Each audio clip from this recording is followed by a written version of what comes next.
Heartburn is a really common ailment and something that we deal with a lot in our day-to-day or perhaps week-to-week life. And a lot of times we just disregard it. We're like, oh, it's annoying, it's inconvenient, it sometimes disrupts our sleep, but we're not diving deeper into it. We might go to the doctor, they might give us a prescription for something that helps temporarily to alleviate the symptoms, but it's not really diving into the root cause. And we know that because they say, only take this medication for 40 days or for 6 weeks.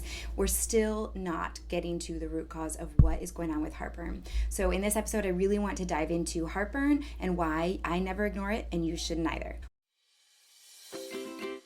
Welcome to Health and Hormones. I am your host, Rita Johnson. Here we talk about all things related to health, hormones, natural living, and those amazing bodies that God has given you and how to take care of them better. I'm so glad you're here.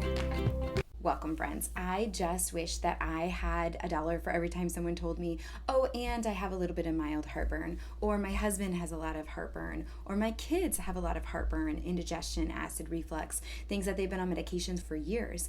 When this is a problem, we really want to stop and acknowledge how big of a problem this is. So I want you to stop and think with me for a moment, the function of your stomach in the digestive process, okay? So when we think about how the first step, we're chewing our food, we're breaking it down, we're swallowing it, and it's going from our esophagus into our stomach.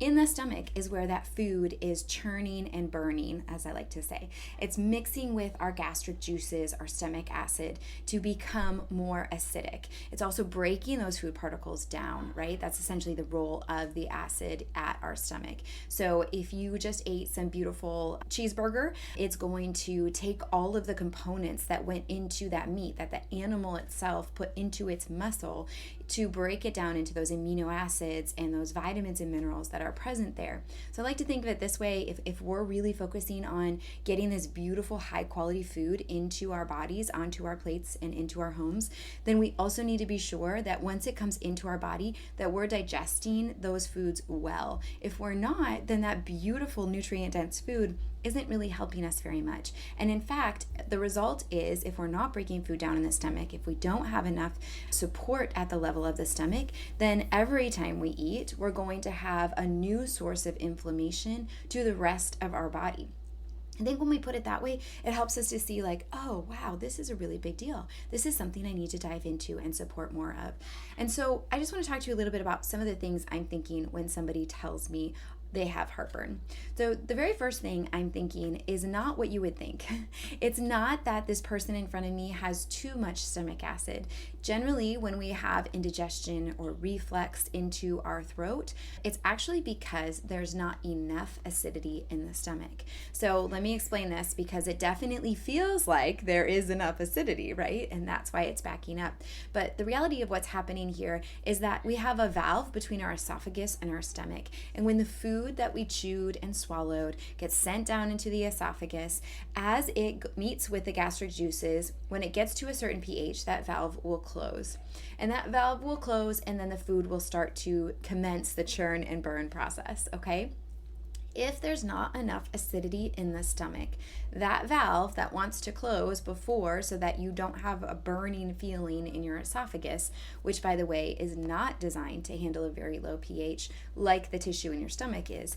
If that valve instead stays open, then we're going to have some backup, right? Think of the body still eventually needs to do this churning and burning. And if that valve stays open, then it's going to overflow or back up into our esophagus and in some cases even higher. I definitely, especially in some of my pregnancies, have had that, like I could just feel it in the back of my throat. Sometimes people might throw up from it as well, but it essentially just feels like you already are partially throwing up from that acidity in your throat. So that's the first thing I'm thinking is, why is this person not making enough stomach acid? Sometimes this is a result of having indigestion for a long time, because what happens here is there's this beautiful cycle when it's working well, where the food goes to our stomach and it's broken down into all those components, the amino acids and the vitamins and minerals. And then we take those things that we need to be able to further other functions in our body, and we make more stomach acid. So one in particular that's very important for stomach acid production is zinc. Well, one of the best ways to metabolize our zinc is through animal protein sources. One of the hardest things to break down if our stomach acid is insufficient is animal protein sources. So you see how all of a sudden, if we are not having enough stomach acid for a while and it continues for where our stomach is operating in a more base environment, that is going to be a long-term problem. Another reason that we can see, or I'm thinking maybe they don't have enough stomach acid, is if somebody went a long time without eating animal protein sources. So if somebody was vegetarian or vegan for a very long time, that also could be another reason that they're not making enough stomach acid. As I mentioned, animal protein sources are the best way to get zinc. And so if we just take those out of the diet for a long time, we may need to be able to support your body's function of digestion by adding more acidity to your stomach. Now, I always recommend doing this with somebody really helping support you through this process, because we don't want to just jump in with acid, right? If we jump in with acid when your throat, your gastric tissues in your throat are already very sensitive and inflamed, it is just going to add fire to that fire. We first need to soothe and heal those tissue, support anything else that we need to support with the function of your digestion, and then move forward from there. Also, another reason I never recommend ignoring stomach acid is because when we think about the whole digestive process, starting again in your mouth, which actually we would start in the brain if we were talking through the first step in digestion, is interacting with our food. It's smelling it. It's as we prepare it to cook, we're actually changing the saliva enzymes. Our body does this naturally, where it's activating certain enzymes based on the smells and the different foods that you're about to consume. And then when you start to chew the food, it starts to break it down with the saliva and the enzymes that are there with whatever food you're about to consume. So then, like I mentioned, it goes to our stomach, and then it will be joined with bile and digestive enzymes from your pancreas to be able to break down some of those other components, and then the food passes from the small intestine into the large intestine and eventually out the bowels.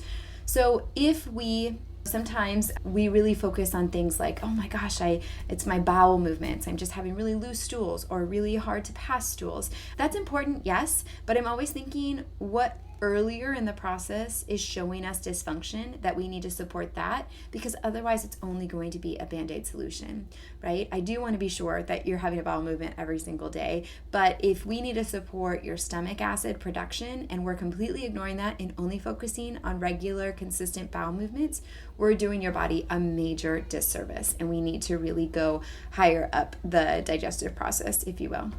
So I hope this helps you. There's so much that we can do. We just really want to be intentional about not ignoring these symptoms and really diving into the root cause and how we can help support our body. Now, you might be wondering if you're already on a PPI or an acid blocking medication, or if you're regularly taking Tums or something of that sort.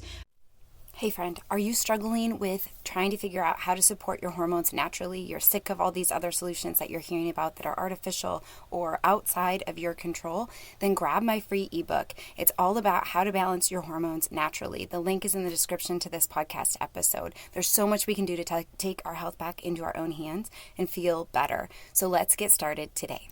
What do we do in that situation? The approach that I would take is always working alongside of your doctor to try to wean you off of those before we can add acidity back into your stomach.